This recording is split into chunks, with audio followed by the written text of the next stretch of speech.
mengadili. 1. Menyatakan terdakwa Richard Eliezer Budiang Lumiu terbukti secara sah dan meyakinkan bersalah melakukan tindak pidana turut serta melakukan pembunuhan berencana.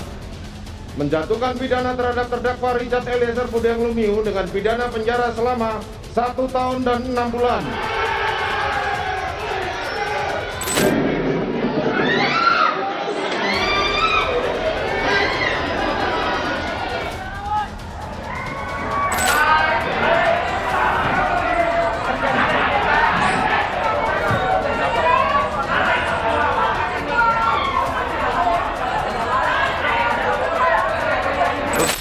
Dan vonis telah memberikan Richard Eliezer yaitu vonis 1 tahun 6 bulan. Biarlah almarhum Yosua melihat dari surganya Tuhan. Eliezer dipakai Tuhan menjadi orang yang bertobat, benar-benar bertobat. Jangan hanya di saat terdesak. Ini perkataan seorang ibu kepada Eliezer dan yang mendukung kita semuanya. Eliezer, pakailah, Tuhan yang menghakimi, Tuhan yang melihat. Allah aku almarhum Yosua yang tidak bisa saya peluk lagi. Biarlah dia bersama Tuhan di surga.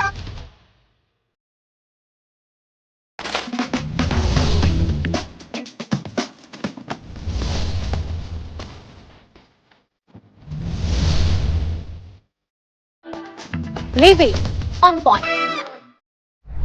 Saudara, bongkar persekongkolan, berani ungkap kebenaran dan juga junjung tinggi kejujuran. Akhirnya Richard Eliezer Budiang Lumiu mendapatkan keadilan. Kemarin vonis hakim menjatuhkan hukuman untuk Eliezer itu 1 tahun 6 bulan penjara.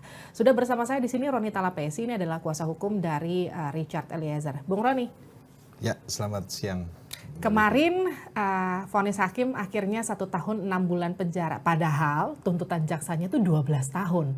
Jadi ini tuh sebenarnya surprise yang gak cuma pasti mengejutkan Bung Roni, tapi kita semua. Jadi itu gimana ketika kemudian vonis hakim menjatuhkan 1 tahun 6 bulan penjara, reaksi yang terjadi seperti apa? Ya, tentunya kami di luar ekspektasi ya Mbak Livi. Kami kan tidak muluk-muluk juga tuh kan. Kami berpikir kemarin tuh vonisnya di bawah 5 tahun, tetapi tidak jauh lah angkanya. Tapi ketika membacakan pertimbangan majelis hakim, kami pikir saya pribadi ya, dan bersama teman-teman berpikir bahwa ini kelihatannya vonisnya tinggi. Saya juga gitu, karena ketika pertimbangannya, waduh, pertimbangannya agak-agak berat ya soalnya kemarin ya. Pertimbangannya, tapi kita lihat ini adalah proses hukum dan kita hormati keluarga korban, kita hargai atas kebesaran hati memaafkan Richard Eliezer, dan keluarga kan sudah bertemu. Ini merupakan hal yang baik dan menjadi kekuatan untuk Richard Eliezer. Jadi dalam proses ini kan kita melihat bagaimana Richard Eliezer konsisten, dan dari buah kejujuran dia itu hakim sangat menghormati dan menghargai. Dalam hal apa? Dalam proses persidangan ini kan Richard Eliezer berkata jujur, dia konsisten ya. Jadi kalau saya lihat di putusan yang kemarin majelis hakim berikan, itu adalah hasil dari kejujuran Richard Eliezer. Oke, artinya 1 tahun 6 bulan masih mau banding atau udah nggak usah? Kalau dari kami, Mbak Livi, dari tim penasihat hukum sudah cukup. Sudah cukup ya? Ya. Sudah luar biasa bahkan ya, dari 12 tahun ke 1 tahun 6 bulan ya? Sudah sesuai target dan kita kan ada 2 targetan ya. Awal itu adalah dia lepas atau bebas, dan target kedua adalah dia divonis di bawah 5 tahun. Jadi setelah vonis kemarin, kita sempat berdiskusi bersama tim, saya dan tim, saya sampaikan bahwa ini sesuai dengan target yang kedua, jadi kita terima. Apa yang terekam di ekspresinya Icat ketika pasca di vonis hakim, ketika dia berdiri kan dia langsung nangis ya. Itu mengharu biru banyak masyarakat yang menonton pasti putusan kemarin. Tapi Icat sempat ngomong nggak sih ketika setelah putusan, terus kemudian ngobrol sama Bang Roni? Ya, soal vonis. Kita semuanya terharu ya Mbak Livi, saya juga pun terharu. Abang juga nangis kan kemarin. Saya lihat kemarin waktu keluar dari gedung. Wah, nangis-nangis. Ini kan perjuangan yang panjang, bagaimana di awal kita lihat Richard Eliezer, bagaimana dia coba untuk bangkit dari rasa ketakutan, dari rasa tertekan, kemudian bagaimana proses penyidikan, penyidik yang bekerja secara profesional, kalau saya bisa bilang Mbak Livi, pagi, siang, malam, mereka tidak lelah bekerja secara maraton, penyidik yang ada di Barreskrim ya. Jadi saya melihat bahwa semua proses dari penyidikan ini semua berperan penting. Kalau saya sedikit bercerita ke belakang bahwa saya waktu mendampingi Richard Eliezer, salah satu penyidik yang memeriksa Richard Eliezer itu sampai memutarkan lagu rohani. Untuk supaya Richard Eliezer tenang. Supaya bisa menceritakan itu semuanya secara tenang. Jadi lagu rohani itu diputarkan agar suasananya tenang gitu. Saya ikut mendampingi kan. Jadi saya lihat bagaimana penyidik ini mereka bekerja keras menjaga marwah kepolisian. Boleh saya seperti katakan seperti itu. Dalam proses persidangan juga saya ikut mendampingi bagaimana kita menghadirkan psikolog, menghadirkan rohaniawan supaya Richard Eliezer mulai bangkit, mulai percaya diri. Dan kalau saya lihat memang latar belakang ini anak baik, anak yang patuh dan taat, kemudian hubungannya sama orang itu baik, dia sopan, hubungan sama, kalau saya lihat sama keluarganya, saya lihat bahwa dia sangat hubungannya hangat ya. Saya mau agak keluar dikit dari soal vonisnya Icat. Saya mau masuk soal personal Abang sebagai lawyer dan juga sebagai Icat sebagai klien. Karena kan kalau saya mengikuti ya, kita ngobrol udah beberapa kali. Dari awal bahkan orang tuanya Icat itu ditempatkan bahkan sampai hari ini di rumah pribadi ya. Iya, di rumah pribadi. Bahkan setelah dari Makobrimob kemudian kembali ke Manado, kita juga terima kasih kepada Dankor dan seluruh jajaran bahwa keluarga orang tua dari Eliezer itu di Brimob itu betul-betul dijaga. Kemudian waktu kembali ke Manado ada momen mau Natal, jadi kembali lagi ke Jakarta, stay di rumah saya. Iya. Terus kemudian bolak-balik setiap ke Jakarta, stay-nya di tempatnya Bang Roni. Iya.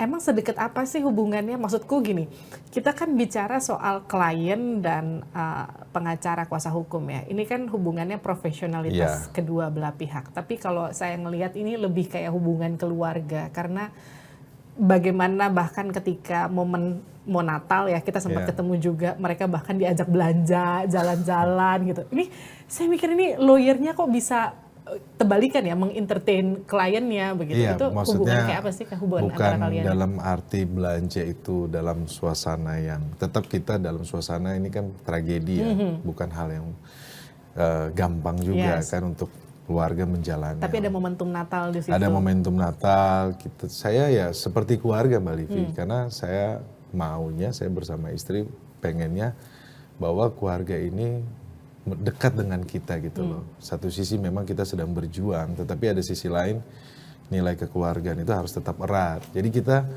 seperti keluarga. Dan saya juga sama Richard sudah kayak adik saya sendiri. Karena saya lihat bagaimana Richard menganggap saya sebagai kakak dan saya melihat dia sebagai adik. Jadi secara natural saja Mbak Livi. Jadi kita lihat bahwa ini sebenarnya bagaimana ya. Karena kita berdoa sama Tuhan. Saya bilang sama Icat, kamu ini dibantu sama banyak orang baik loh. Karena apa? 2 orang tua kamu, 2 orang banyak. Sehingga kita dipertemukan sama orang-orang baik. Ketemu sama Romo Magnis, ketemu sama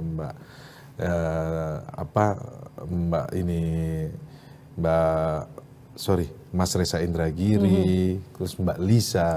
Nah, ini merupakan terus Albert Aris, terus ketemu sama teman-teman yang di tim penasihat hukum yang membantu di persidangan. Dan saya lihat bahwa ini adalah proses bagaimana cara Tuhan membantu Richard Eliezer. Karena apa? Karena doa orang banyak. Karena doa orang banyak. Nah, bicara soal doa orang banyak kan saya juga melihat bagaimana respon masyarakat, dukungan masyarakat buat Icat, buat Eliezer. Sebanyak itu dukungan buat Eliezer. Ketika pertama kali megang kasusnya, pernah nggak sih kepikiran ini kasus yang pasti penuh tekanan, tapi tidak terbayangkan bahwa dukungan masyarakat sebegitu luar biasanya buat seorang Eliezer? Betul Mbak Livi, saya awal mendampingi ini kan ya manusia biasa, ada ketakutan juga Mbak, bagaimana. Tetapi ketika saya mendampingi Icat, kemudian saya ngobrol, saya melihat bahwa anak ini memang perlu dibantu. Dia posisi yang lemah, dalam arti apa kan, situasinya kan, karena pangkat paling rendah. Kemudian kan saya ada beberapa teman juga kasih masukan, sudah nggak usah pegang, nah perkara ini. Perkara ini kan perkara yang ruwet gitu loh. Jadi hampir nggak mau megang. Nggak, ada masukan. Oke. Tapi ketika saya bertemu lagi sama Richard, hati kecil saya kayak, ini anak saya nggak bisa tinggalin gitu. Nggak mungkin saya tinggalin, jadi saya harus dampingi dia. Nah, terus proses interview dengan psikolog, kan psikolog itu Mbak Livi bisa ngelihat kalau ini orang bohong apa enggak kan. Psikolog klinis itu Mbak Lisa. Jadi pas ngobrol sebelum penyidikan berjalan, saya minta Mbak Lisa untuk analisa bahwa apakah Richard ini betul-betul jujur atau tidak, atau saya ini karena perasaan saya aja. Saya bilang Mbak secara profesional. Kemudian setelah keluar setelah pemeriksaan asesmen, saya ngobrol, saya turun nganter beliau turun lewat pakai lift sama Mbak Lisa, terus ngobrol, Mbak ini sebenarnya bagaimana Richard jujur, kamu bantu dia. Ya itu setelah itu mulailah saya bersama rekan saya Roman, itu berdua aja, belum lawyernya, belum setim full ya begini ya. Nah, kita dampingi kita bagaimana meyakinkan Richard untuk dia siap menjalani, dan saya lihat bahwa perubahannya dari yang kalau boleh saya katakan Mbak Livi dari minus sebenarnya, dari yang ketakutan, tertekan, terus ngelihat orang aja dia ketakutan gitu loh. Kemudian dari proses itu saya lihat bagaimana dia mulai bangkit. Itu buat saya hal yang baik, dan saya sebagai pengacara profesional, saya belajar banyak dalam kasus ini. Satu sisi adalah tentang advokasi, tentang hukum, tetapi ada sisi lain tentang kemanusiaan. Di sisi kemanusiaan ini yang saya lihat bagaimana seorang anak muda yang dia dalam masalah yang sangat sulit, kemudian dia bagaimana berusaha untuk dia bangkit.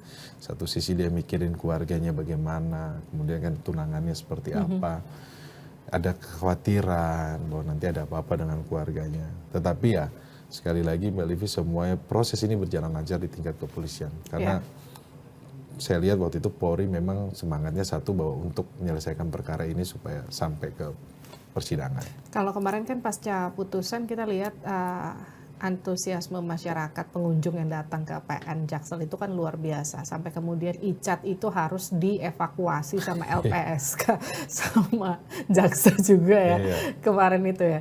Itu apa yang terjadi? Memang itu lazim dilakukan nggak sih? Atau memang karena fenomenanya luar biasa aja? Iya, ini fenomena sebenarnya saya bilang. Jadi gerakan masyarakat yang bisa datang ini gerakan sosial, civil society kalau saya bilang. Mereka bisa datang dengan sukarela, datang untuk mendukung Richard Eliezer. Apalagi ibu-ibu, emak-emak, saya aja ditarik-tarik. Lengan saya juga, saya bilang kok ini emak tangannya kuat juga gitu. Tapi ya ini kami berterima kasih banyak atas dukungan dari semua masyarakat luas, publik yang mendukung, yang datang ke persidangan, yang mendukung melalui sosial media, kemudian tangan-tangan yang kita tidak tahu bahwa ikut juga mendukung proses ini. Ya, saya mewakili keluarga dan Richard Eliezer mengucapkan banyak terima kasih bahwa keadilan itu benar-benar hadir di muka persidangan dan dirasakan oleh keluarga Richard Eliezer, terutama Eliezer. Alhamdulillah, saya tidak tahu mengapa hati saya bergembira dan bersyukur setelah membaca vonis hakim atas Eliezer ini. Karena begini, saya melihat hakim itu punya keberanian. Hakim itu objektif membaca seluruh fakta persidangan dan dibacakan semua. Yang mendukung Eliezer, yang memojokkan Eliezer, semua dibaca, suara-suara masyarakat didengarkan, rongrongan yang mungkin ada untuk membuat putusan tertentu tidak berpengaruh kepada hakim, sehingga saya lihat putusannya menjadi sangat logis, tentu menurut saya berkemanusiaan, ngerti denyut-denyut kehidupan masyarakat, kemudian progresif juga. Sehingga saya melihat para hakim ini adalah hakim-hakim yang bagus di antara banyak hakim yang memang juga bagus kalau tidak menangani kasus-kasus yang biasanya penuh tekanan menjadi tidak bagus. Tapi kalau ini tidak terpengaruh oleh public opinion, tetapi dia memperhatikan public common sense hakim ini. Oleh sebab itu, konstruksi putusannya sangat bagus, ilmiah, tidak jadul. Banyak loh hakim yang sampai hari ini kalau nulis putusan tuh pakai bahasa-bahasa Belanda, strukturnya pakai Belanda. Ini enggak, ini modern, bisa difahami dan sulit untuk dibantah perspektif yang digunakan. Narasinya modern juga. Oleh sebab itu saya mengucapkan syukur alhamdulillah. Saya tidak ingin mempengaruhi karena ini pengadilan apakah Eliezer dan yang lain-lain mau naik banding atau apa, tetapi saya melihat putusan hakim ini hebat.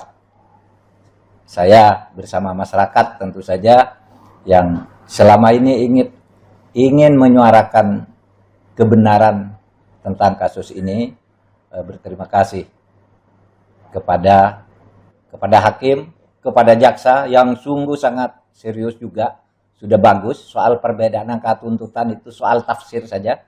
Kepada pengacara juga yang telah membela kliennya dengan penuh profesional, tapi pada akhirnya hakim yang memutuskan.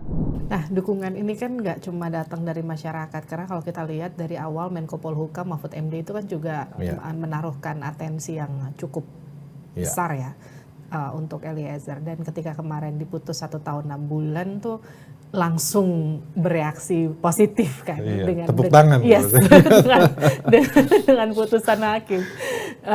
Kontra ketika waktu itu dijatuhi tuntutan 12 tahun kan waktu pas dituntut JPU. Ini gimana reaksinya megang kasus yang kita bisa bilang kasusnya seluar biasa ini sampai kemudian level Menko Polhukam ikut ngasih atensi buat kasusnya ini, jadi pressure nggak sih buat seorang Roni Talapesi? Ya, bagaimana kita bisa meyakinkan publik, Mbak Livi, itu sangat penting ya dalam pembelaan saya, karena memang saya lihat bahwa Richard dia sudah jujur dan dia mau kooperatif, dan jadi saya sebagai pengacara tidak terlalu sulit untuk bagaimana supaya meyakinkan persidangan dan meyakinkan publik, karena dari Richardnya sendiri memang saya lihat bahwa dia mau kooperatif dan dia mau membantu proses persidangan. Ya, sisi lainnya itu Mbak Livi, bahwa saya lihat bahwa ini semua berjalan, kemudian ketika kejujuran Richard Eliezer, kemudian publik ikut mendukung, kemudian dari berbagai pihak ikut mendukung, ini merupakan anugerah Tuhan kalau saya bisa bilang gitu. Mujizat lah. Ini mukjizat. Mujizat. Dari yang kita sampaikan bahwa dari awal Richard Eliezer sendiri keterangannya, kalau dibilang 4 lawan 1, belum lagi tekanan-tekanan yang dari luar. Kemudian bagaimana kita bisa membalikan ini situasi, dengan saya juga pun berdoa ya, tetapi dari tim penasihat hukum ketika salah satu contohnya strategi saya tidak mengajukan eksepsi, kemudian kita periksa saksi-saksi, semuanya saksi-saksi mencabut BAP, mengikuti keterangan Richard Eliezer. Nah ini semua proses akhirnya berjalan baik. Semalam sempat ketemu sama Pak Mahfud ya di program Satu Meja ya. Iya. Sempat ngobrol apa Pak Mahfud setelah akhirnya vonis kan? Bisa ketemu langsung? Iya, kita sebagai yang saya lihat bahwa Prof. Mahfud ini kan sebagai profesor hukum, kalau saya boleh bilang begitu ya. Ya kami appreciate. Kami appreciate dan beliau tetap monitor sebagai Menko yang bidang hukum ya. Kemudian fokusnya kepada hukum, beliau sangat melihat bahwa ini menjadi perhatian khusus ya dari awal proses ini. Tetapi ini kan menjadi pembelajaran buat kita agar kedepannya tidak terulang seperti ini Mbak Livi, dan juga pun antara bawahan, atasan juga pun menjadi pembelajaran ketika menerima perintah dan jangan salah memberikan perintah. Ini banyak hal yang bisa kita pelajari dalam proses ini, terutama juga pun buat Polri. Betul, itu ngomong-ngomong tadi malam kan juga ngobrol sama Pak Kadif Humas ya? Iya. Pak Kadif Humas, ini ngobrol soal bagaimana nasib Icat ke depannya, itu juga jadi pertanyaan. Kan biasanya kalau yang dipecat itu kan 5 tahun ke atas nih, Icat kan cuma 1 tahun 6 bulan, balik dong Icat jadi polisi. Kan harapannya seperti itu Mbak Livi. Kalau kita lihat bagaimana proses Icat berjuang keras untuk masuk ke polisi. Dia kan sampai 3 kali ya, sebelumnya kan dia coba untuk Angkatan Laut. Tapi yang ketiga kali ini kan dia bagaimana dia berjuang keras. Pertama gagal, kedua dia nggak dapat, terus yang ketiga. Itu kan perjuangan keras dan dia memang benar-benar mencintai Polri. Kalau yang pertama itu kalau nggak salah dia itu tesnya bukan marinir tapi tes ini pelaut kalau nggak salah. Nah yang ketiga ini perjuangannya dia kan sangat luar biasa sehingga membuat Richard Eliezer itu bagaimana mencintai Polri terutama Korps Brimob. Dan dia selalu membangga-banggakan itu. Kalau saya ngobrol kita selain ngobrol kasus kita ngobrol lah soal bagaimana pengalaman. Bagi menjadi seorang anggota Brimob, perjuangannya bagaimana. Jadi saya pikir wah kalau saya juga mungkin tidak gampang ya ketika pendidikan di Batu Kosek dikirimkan ke sana itu kan pendidikan yang tidak gampang gitu. Nah dasar kecintaan dia terhadap Polri itu terhadap Brimob kalau saya lihat bahwa ketika proses ini kan kita punya hope, harapan. Harapan dari seorang Richard Eliezer adalah kembali ke Polri dan bisa kembali ke Brimob, itu harapannya. Dan ini justru nggak bikin dia ciut ya, karena kan jangankan buat seorang Richard Eliezer, buat kita aja ngikutin kasusnya ini traumatis sekali pasti. Eliezer siap kembali betul seutuhnya ke Polri. Nanti kita akan terus dampingi ya Mbak Livi, kita akan memonitor, kita akan lihat perkembangannya, tetapi kan harapan itu kan harus kita perjuangkan kan, hope itu ya. Ketika kemarin sama Pak Kadif Humas, Pak Dedi berbicara dengan orang tuanya Eliezer, itu adalah suara hati dari seorang orang tua. Semoga ini didengarkan oleh pimpinan Polri bahwa Richard Eliezer bisa kembali bertugas dan dia bisa kembali mengabdi kepada negara. Kabarnya nunggu sidang etik ya? Yes, kalau yang semalam di di satu meja nyampaikan seperti itu. Artinya sidang etiknya akan berjalan setelah selesai masa tahanan 1 tahun 6 bulan atau di Saya tidak tahu ya masalah teknis internal ya. Tentunya kita akan menunggu dan kita ya berharap Mbak Livi. Tapi segala sesuatunya kan kewenangan dari Polri dan saya selaku penasihat hukum dari Richard Eliezer, saya yakin bahwa tentunya Polri akan memberikan menjalankan ini dan memberikan sesuai dengan ketentuan dan peraturan yang berlaku. Bapak Ibu Icat justru mendukung Icat kembali jadi polisi atau justru ada khawatir karena lebih baik udahlah nggak usah jadi polisi lagi?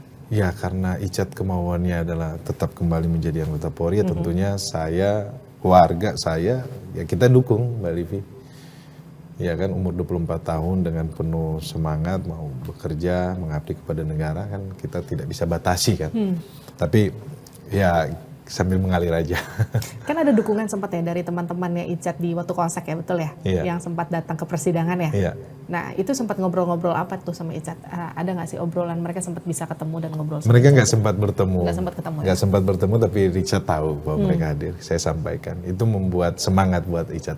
Semangat buat Icat ya luar biasa. Itu satu angkatannya Richard di di pendidikan di Batu Kosek ya. Brapana Nusantara namanya. Ini kita bicara soal agak menyerempet sedikit soal tekanan dan juga soal input karena kan kalau kita bicara ini kan kasus ini bikin mau nggak mau bikin keterbelahan di tengah masyarakat, ya nggak sih? Ada yang ngerasa Icat itu nggak salah, ada juga yang ngerasa Icat itu juga salah dan semacamnya gitu. Karena Bung Roni sendiri kan ngelihatnya sebagai kuasa hukum ada nggak tekanan yang justru mengarahkan ke arah yang lebih baik? Roni ini kurang, ini tambahkan ini kayaknya poin ini kurang untuk meringankan Icat atau justru sebaliknya? Ya kita tentunya kerja tim ya. Kalau dalam situasi ada yang berpendapat pro kontra silakan saja. Itu kan hak dari setiap orang untuk berbicara ya. Tetapi kan dalam proses ini kan kita kembali kepada persidangan. Dan kemarin putusan majelis hakim yang diketuai oleh Pak Wahyu, anggota majelisnya Pak Ribut dan Pak Morgan. Kalau saya lihat itu putusannya luar biasa. Itu bisa menggambarkan seluruh dari proses peristiwa ini loh.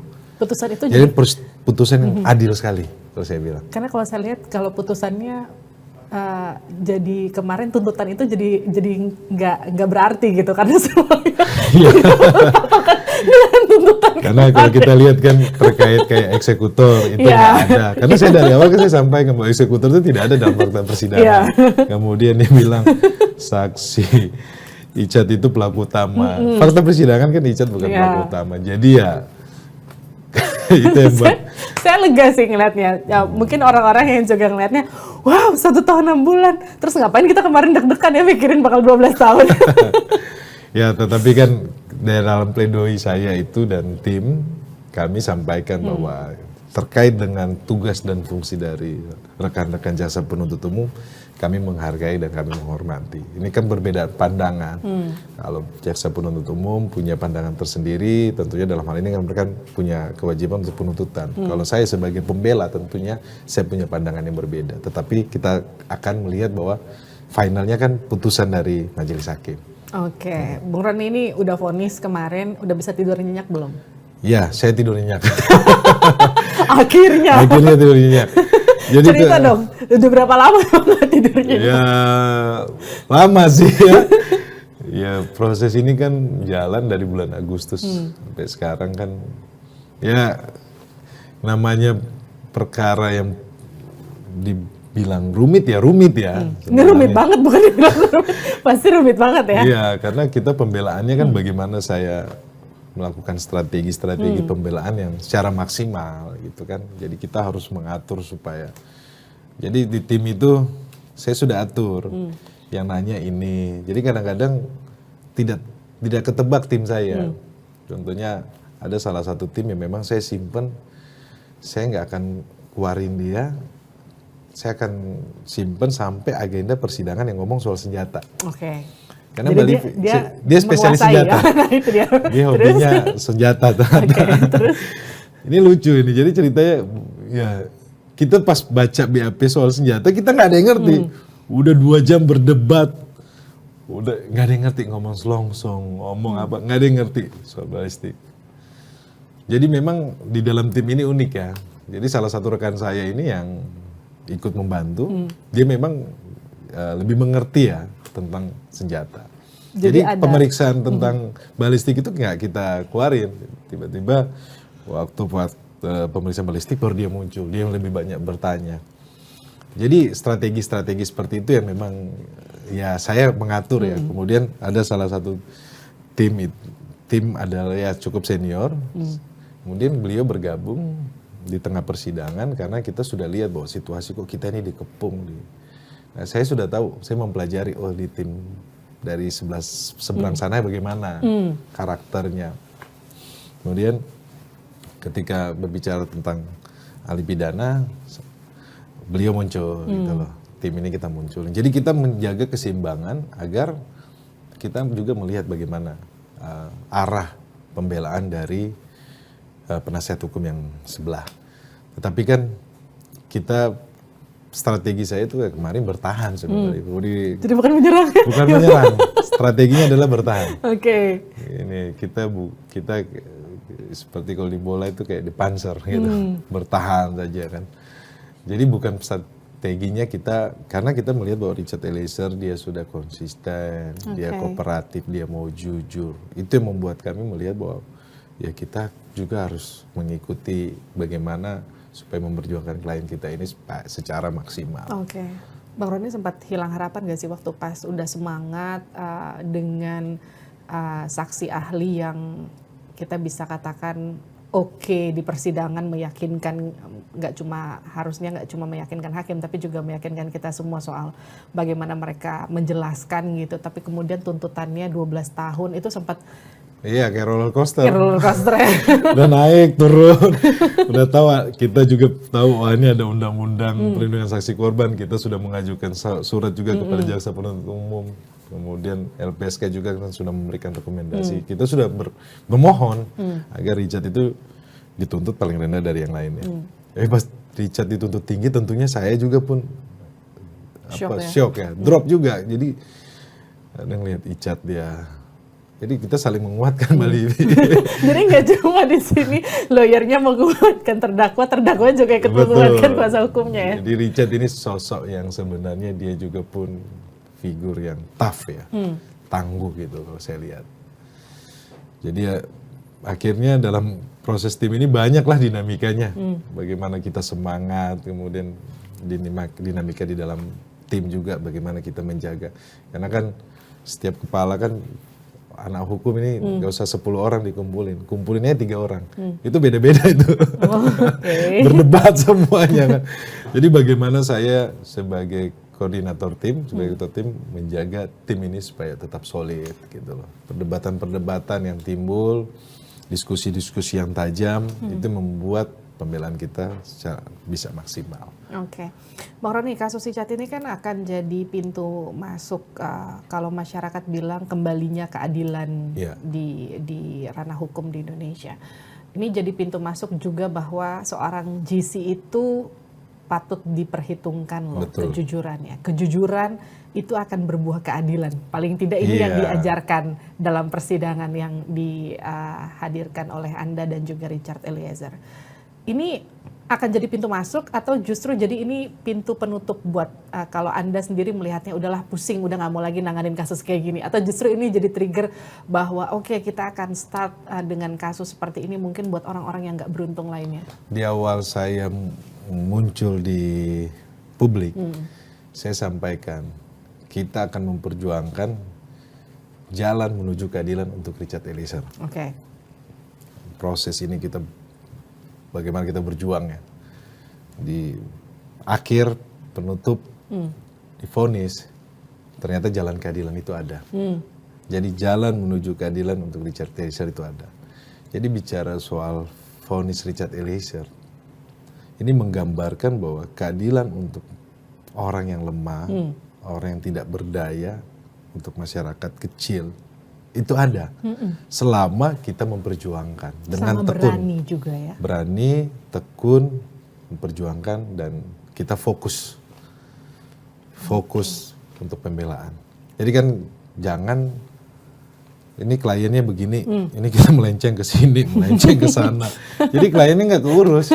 Iya, benar. Ini jadi pembelajaran juga supaya ya kita sebagai buat rekan-rekan saya yang sesama advokat tentunya kan kita belajar banyak lah. Saya tidak bicara bahwa saya hebat, saya ini tidak, tapi dalam proses ini banyak hal yang kita bisa petik bersama, positifnya ya.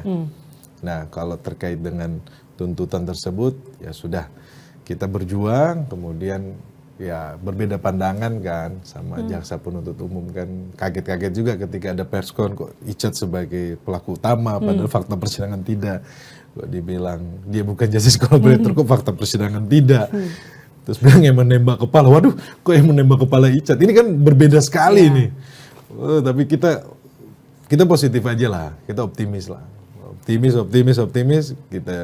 Jadi jaksa mengakui bahwa dia ada dilema yuridis, bahwa kemudian vonis ini kan kita lihat Mbak Livi bahwa harapannya kan tentunya jaksa tidak mengajukan banding. Kan ada di peraturan internal juga di kejaksaan, kemudian saya bacakan ya, saya juga riset bahwa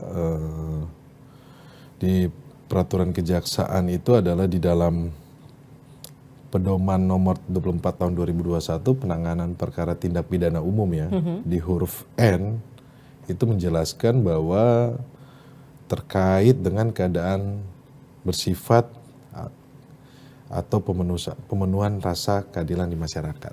Jadi jaksa dalam hal melakukan banding, mereka juga akan melihat bahwa bagaimana rasa keadilan yang ada di masyarakat. Ya itu ya, seperti kalau melihat bahwa kejaksaan harus bersikap secara adil, kemudian bagaimana hukum itu tidak hanya tumpul ke atas tapi tajam ke bawah. Ya, di momen ini, momen hukum, momental ya, momen peristiwa hukum ini kita mau lihat juga bagaimana sikap dari teman-teman dari jaksa, dan saya yakin mereka akan melihat hal itu, bagaimana rasa keadilan yang ada di masyarakat. Ngomong-ngomong, LPSK tuh masih akan ngelindungin Richard sampai kapan ya? Iya, saya dapat informasi selama proses ini, dan kemudian mereka akan mengevaluasi apakah tetap nantinya ada potensi-potensi gangguan, mereka bisa mendampingi terus. Nah, ngomongin potensi gangguan tuh, kalau dulu kan masih sebelum vonis nih, sekarang udah selesai vonis. beneran nggak ada teror sama sekali? Ya kita tetap waspada Mbak Livi, dan kita tetap ini bahwa kita percayakan bahwa institusi Polri kan, tadi kalau semalam Mbak Livi bahwa Pak Dedi sudah sampaikan, Pak Kapolri sudah dengan tegas kan menyampaikan bahwa kan tidak ada yang harus bersikap bagaimana menjaga institusi marwah Polri, ya kita percayakan bahwa Richard Eliezer ini kan dia sebagai anak muda yang mau bertobat, mengakui kesalahan, kemudian membantu proses penyidikan ini semua berjalan lancar, semua orang terlibat ya, sehingga proses ini berjalan lancar sampai bisa terbuka seperti ini persidangan, dan kemudian bagaimana kita lihat bahwa citra dari institusi Polri sekarang sudah mulai semakin membaik. Harapan kami kan Polri selalu dipercaya oleh masyarakat. Ini pertanyaan terakhir untuk Anda. Ini sebenarnya di luar konteks Anda posisinya sebagai kuasa hukum. Tapi ini pasti masyarakat juga bertanya-tanya. Karena kan kalau kita lihat Richard Eliezer ini kan yang juga menarik itu bukan cuma seorang kasusnya, dia seorang GC, tapi juga soal ada sosok Ling-Lingnya yang kemarin ketika habis tuntutan 12 tahun, kemudian dia menyatakan bahwa saya meminta menunggu, tapi kalau misalnya pun tidak bisa pun tidak dipaksa, itu kan sempat bikin mengharu biru di tengah masyarakat juga. Dan yang jadi pertanyaan saya ini sekarang vonisnya 1 tahun 6 bulan. Ling-Ling sempat ngomong apa sama Bang Roni? Ya kemarin kan ketemu sama saya, dia bilang terima kasih Bang. Iya terima kasih. Kan saya ketemu sama orang tua juga mengucapkan terima kasih. Saya terharu juga bahwa perjuangan kita selama ini dijawab oleh Tuhan gitu kan, melalui orang-orang baik. Saya bilang seperti itu Mbak Livi.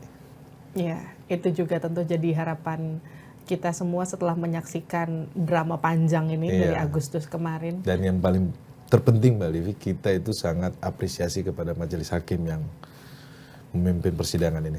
Mbak Livi tahu kan, jadi 3 majelis ini memimpin persidangan 5 terdakwa setiap hari kan. Bagaimana prosesnya, lika-likunya kan. Itu maraton non-stop. Kita aja capek nonton ya, apalagi mereka yang melakukan. Apalagi mereka apalagi sidang. Saya sidang saja untuk 1 terdakwa. 1 terdakwa aja kita ya. Pusing untuk baca berkas, apalagi untuk 5 terdakwa. 5 terdakwa ini kan 3 majelis yang megang kan. 3 orang ya. 3 orang yang memegang perkara ini kan. Pak Wahyu, Pak Ribut sama Pak Morgan, saya angkat topi. Luar biasa. Tapi ini bagaimanapun sudah vonis, artinya sudah bisa sedikit istirahat lebih nyenyak, meskipun nanti kita masih akan nunggu apakah jaksa akan mengajukan banding atau enggak, meskipun kita harapannya udah selesai lah ya. Kira-kira ya. Melalui kesempatan baik ini di Livi On Point, saya harapkan bahwa jaksa penuntut umum tidak banding. Tidak banding, biar semuanya tenang. Kita memohon. Terima kasih Bang Roni Talapesi telah bergabung bersama kami di Livi On Point. Salam untuk ibu dan bapaknya Ica. Salam disampaikan. Sehat-sehat selalu. Itu dia tadi perbincangan saya. Kita ketemu lagi di Livi On Point selanjutnya. Sampai jumpa.